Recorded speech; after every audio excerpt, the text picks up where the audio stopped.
I think I found out why the Great Plateau looks the way it does due to the new gameplay on accident.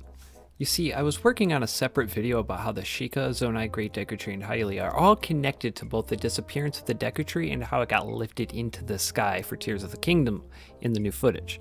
And while scanning through footage while editing, I noticed something everyone already noticed: the Great Plateau's having different architecture, and then it clicked. See, a common theory in the community is that the plateau was moved, and I was trying to line up where it could have been, and the only spot I can think of is where the castle is, and the Deku Tree are currently now in Breath of the Wild. But the snow peak makes no sense, along with some other things, unless the Great Plateau was lifted into the sky 10,000 years ago or more due to Ganondorf's rampage in the past. While up there it accumulates snow like the current Sky Island shown in the current trailers and footage. The Sheikah worked together with Hylia to get it and the Deku Tree into the sky, or rather the Zonai, a faction split off from the Sheikah similar to how the Yiga did after the banning.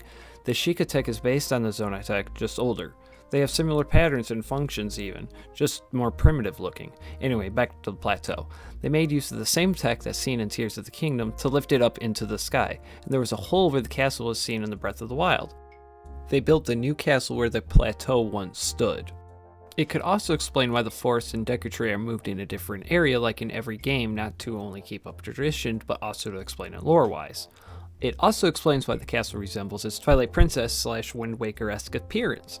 At some point, the Great Plateau came back down, because in one of the trailers we see for a second what looks similar to Sky Island architecture on the plateau, meaning what we see is a shot of the Zonai Great Plateau era in the long past in a cutscene, and Hyrule Great Plateau era in the present during a blood moon. I don't know if we play these events or if they're a cutscene told to us by the Great Deku Tree. I think that's why he was protected. He has info. That's why he's missing and was sent skyward by Hylia and the Zonai. Why does the architecture look different? Well, at some point in time, the Hyrulean family probably knew of it to be a sky island of Zonai origin and ordered all traces of Zonai be removed.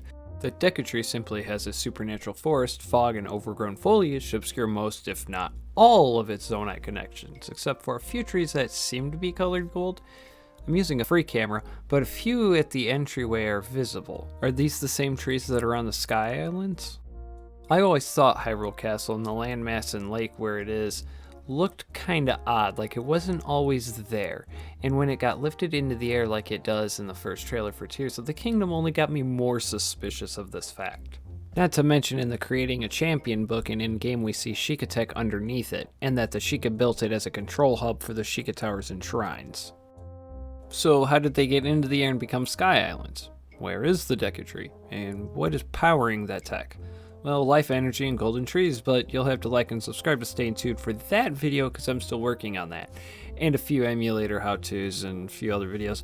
So hope you enjoyed. I'm Bio and I'm signing off because I got more videos to finish editing.